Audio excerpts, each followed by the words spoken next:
Hello बच्चों, कैसे हो आप लोग। उम्मीद करते हैं सारे बच्चे बहुत अच्छे होंगे और सभी की जेई एडवांस 2021 की प्रिपरेशंस बहुत अच्छे से सभी बच्चों ने की होगी, है ना। अब देखो बच्चों, अब ये टाइम आ चुका है कि आपकी प्रिपरेशंस को एग्जीक्यूट करने का टाइम आ चुका है। आपने जो भी मेहनत की है, ठीक है, जितना भी मन लगा के आपने मेहनत किया है, तो अब उस प्रिपरेशंस को, आपकी मेहनत को, है ना, अब उसको एग्जीक्यूट करने का जो डी डे है ना, 3 अक्टूबर 2021 अब कुछ दिनों में आने वाला है। मतलब लास्ट अब हमारे पास में क्या है कि 3 to 4 डेज बचे हुए हैं। जब आज मैं जब वीडियो बना रहा हूँ, जैसे 29 सितंबर को वीडियो बना रहा हूँ, ठीक है, तो एग्जाम से कुछ दिन पहले एक्चुअली में किन बातों का बहुत ज्यादा ध्यान रखना चाहिए, ठीक है, और एग्जाम में किन बातों का ध्यान रखना चाहिए और एग्जाम के बाद हमें क्या करना चाहिए। ठीक बच्चों, तो आज की वीडियो इसी सिलसिले में होने वाली है। ठीक है, तो अब मैं आपको कुछ वन बाय वन कुछ पॉइंट्स मैं आपके सामने यहाँ पर रखने वाला हूँ, कुछ पॉइंट्स आपको बताने वाला हूँ। इन पॉइंट्स को आप एकदम प्रॉपरली फॉलो करिए। आई एम श्योर कि आपको बहुत ज्यादा हेल्पफुल रहेंगे।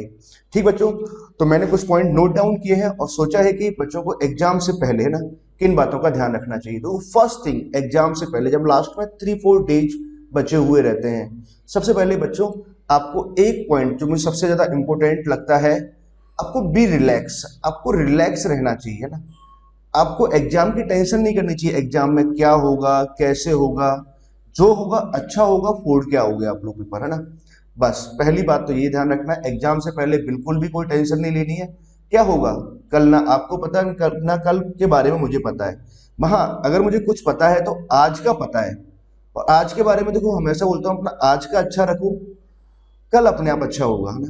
ठीक है, तो फर्स्ट थिंग आपको ध्यान रखना चाहिए, बी रिलैक्स, एकदम रिलैक्स रहो, कोई भी टेंशन नहीं, कुछ भी टेंशन नहीं रखनी है ना। ठीक है।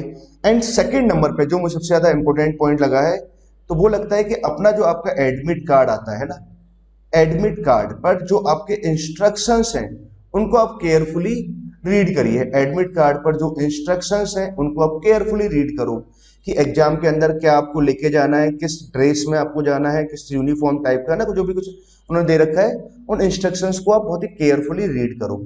ये दो बातें बहुत ज्यादा जरूरी है एग्जाम से पहले की। नाउ अब थर्ड थिंग हम बात करते हैं आपके नॉलेज की और आपके सब्जेक्ट को लेकर के ना।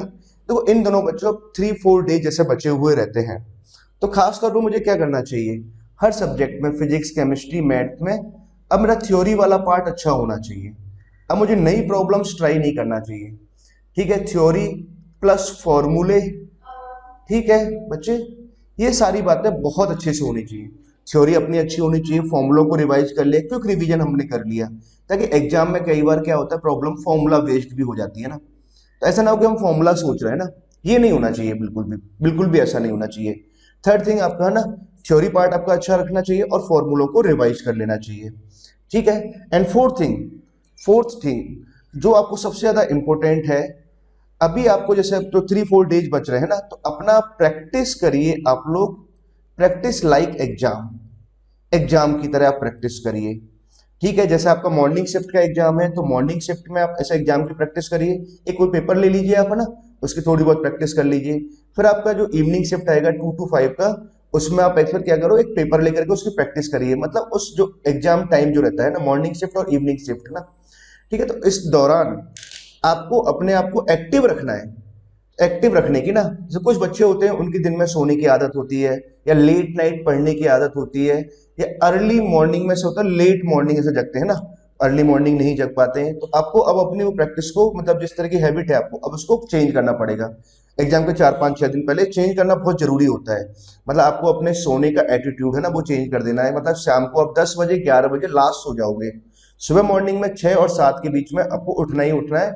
7 के बाद तो उठने की प्रैक्टिस मत करो बिल्कुल भी ना, 7 बजे उठने का एकदम प्रैक्टिस करना रहेगा। तो आपको तो किन बातों का ध्यान रखना है फोर्थ में, कि जो एग्जाम का जब टाइम होता है, मॉर्निंग शिफ्ट अपना जब रहेगा और साथ में इवनिंग शिफ्ट रहेगा 2 to 5 वाला, तो उसमें आपको भैया कैसे अपने आप को एक्टिव रखना है, इस बात का ख्याल रखना रहेगा ना।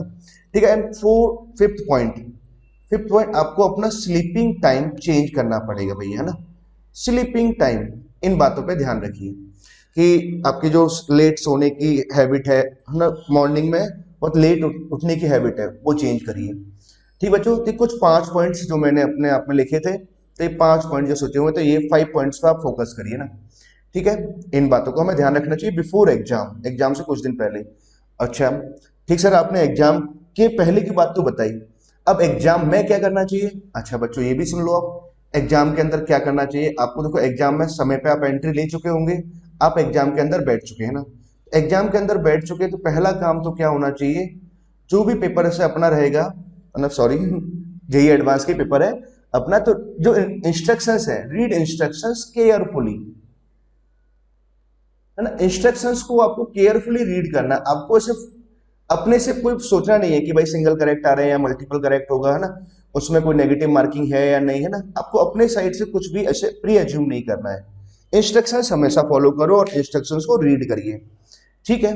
ऐसे पहले खुद से नहीं सोचना है कि नेगेटिव मार्किंग नहीं आई है या आएगी, है ना, कुछ भी आपको नहीं सोचना है। आप तो ये मान के चलो एक एग्जाम है और आप जिससे आप दे रहे हैं ना उसको, तो क्या इंस्ट्रक्शन है, कहीं कई बार ऐसा होता है कि नियम बदल जाते हैं ना, कई बार नियम बदल जाते हैं, ऐसा नहीं कि अभी तक सेम नियम चलते आ रहे थे, हो सकता है नियम बदल गए। तो हाँ इंस्ट्रक्शंस केयरफुली रीड करो, ठीक है। इंस्ट्रक्शन में खासतौर से एक बात मैं कह दूंगा कि मल्टीपल करेक्ट प्रॉब्लम्स में क्या होता है कि उसमें अगर आप सही क्वेश्चंस अटेम्प्ट करते हो तो आपको मार्क्स मिलते हैं, पर जैसे आपने कुछ गलत ऐसे अटेम्प्ट कर लेते हो तो क्या होता है उसके पार्शियल मार्किंग नहीं हो पाती। तो हाँ मल्टीपल करेक्ट क्वेश्चंस को बहुत ही केयरफुली आपको अटेम्प्ट करना चाहिए ना एग्जाम के अंदर, है ना। इंस्ट्रक्शंस को रीड आपने किया, केयरफुली आप रीड करो, ठीक है, केयरफुली आपको रीड करना चाहिए इंस्ट्रक्शंस को। नाउ सेकंड थिंग, अच्छा आपने इंस्ट्रक्शंस रीड कर लिए, देन उसके बाद है मुझे क्या करना चाहिए, उसके बाद मुझे पेपर जब आप स्टार्ट करोगे तो भैया अपना फेवरेट, ठीक है, अपना फेवरेट सब्जेक्ट से आप स्टार्ट करिए, जो भी आपका फेवरेट सब्जेक्ट है ना, और टाइमिंग का बड़ा ध्यान रखना है कि टाइमिंग आपको बहुत ही प्रॉपर देना है, ठीक। तो फेवरेट सब्जेक्ट से स्टार्ट कीजिए, जैसे मैं जनरली बच्चों को बोलता हूं कि केमिस्ट्री आप सभी बच्चों का बहुत अच्छा होना चाहिए, तो पहला आप केमिस्ट्री को ही अटेम्प्ट करना चाहिए।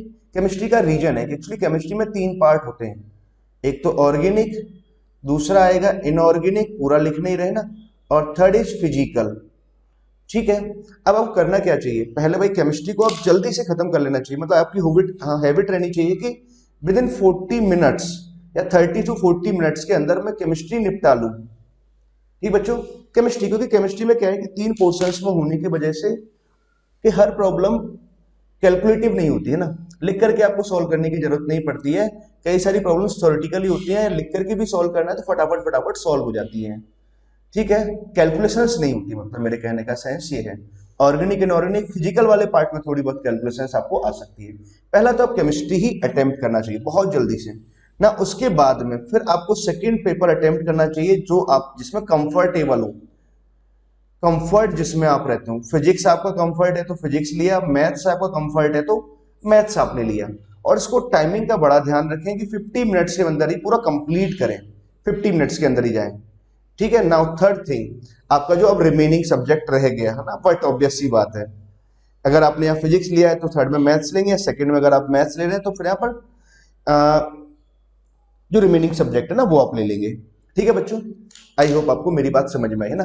अच्छा इनको टाइमिंग कितना कितना रखना है, 50-50 मिनट्स रखना है बच्चों ना, 50 मिनट्स इसको सब्जेक्ट को देना है, 50 मिनट्स हमें यहाँ देना है, ठीक है। इन बातों का बड़ा ख्याल रखना है, ठीक है। एग्जाम के अंदर वो जो 3 आवर्स का टाइमिंग होगा, एक्चुअली वो आपको डिसाइडिंग टाइम होता है, वहां पर हम थोड़ी सी भी गलती नहीं कर सकते, ठीक है। तो सेकंड पॉइंट में हमने क्या डिस्कस किया है कि अपना सब्जेक्ट को चूज करने का तरीका, ठीक है।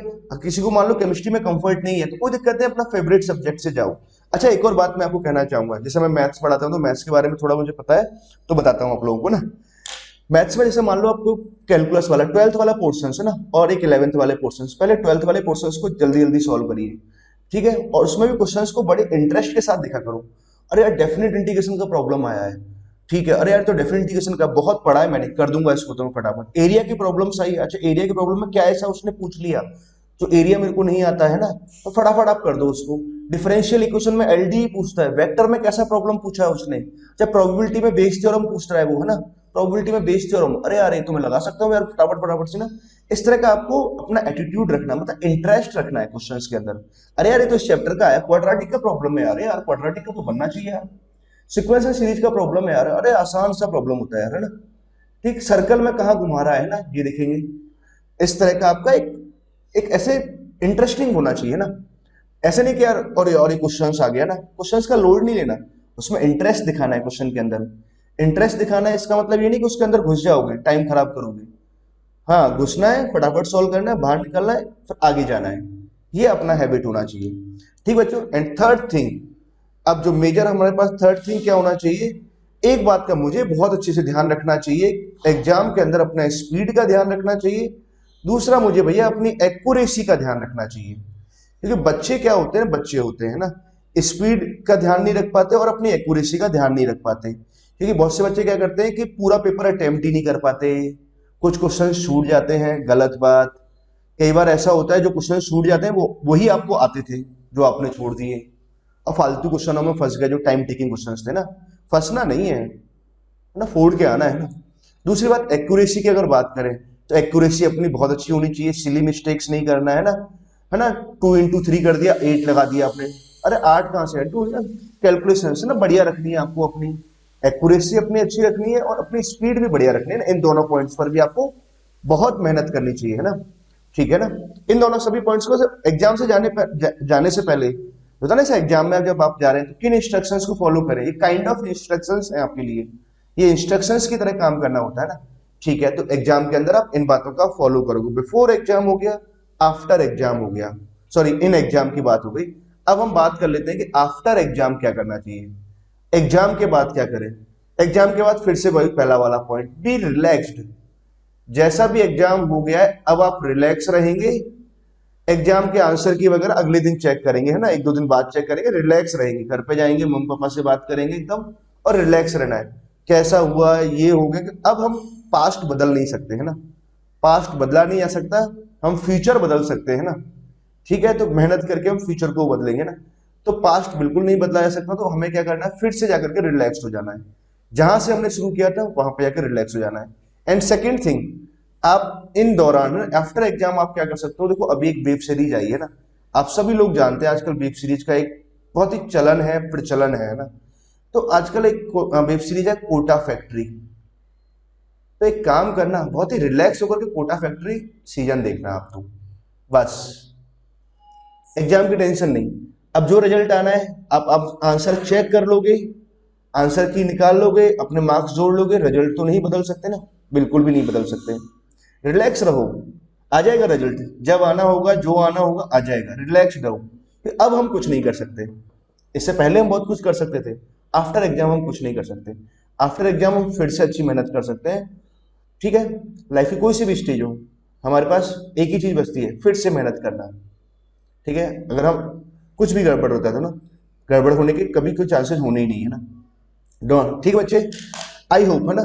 तो स्ट्रेटेजी 4 जेई एडवांस 2021 की जो मैंने एक सोचा है ना, अकॉर्डिंग मी आपको इन बातों का जरूर ध्यान रखना चाहिए, मतलब इन बातों का भी ध्यान रखना चाहिए, आप भी अपने हिसाब से नियम बना रहे होते हैं, उन बातों का भी ध्यान रखना चाहिए। एंड एट द एंड एक बात का भी ध्यान रखना चाहिए, कई बार क्या होता है कि हमारी जो भी प्लानिंग हम करके जा रहे होते हैं, एक्चुअली वो प्लानिंग क्या है, बिखरते हुए नजर आती है। कोई बात नहीं, प्लान बी की तरह हम फिर तैयार हो जाएंगे। ठीक है, ओके। एक और पॉइंट मैं कहना चाहूंगा एट द एंड और लास्ट में, एक और वन मोर पॉइंट। आज के टाइम पे एग्जाम देना ना एक कला की तरह है, एक आर्ट है, आर्ट। आपको स्मार्टनेस, आपको स्मार्टली काम करना है, स्मार्टनेस के साथ में ना। ठीक है, आपको क्या है कि वहां से मार्क्स बटोरने हैं। एग्जाम के अंदर कभी भी ना हम ये नहीं दिखाते कि मेरे को कितना आता है, ये शो नहीं करते, आई एम इंटेलिजेंट बॉय, ये शो नहीं करते।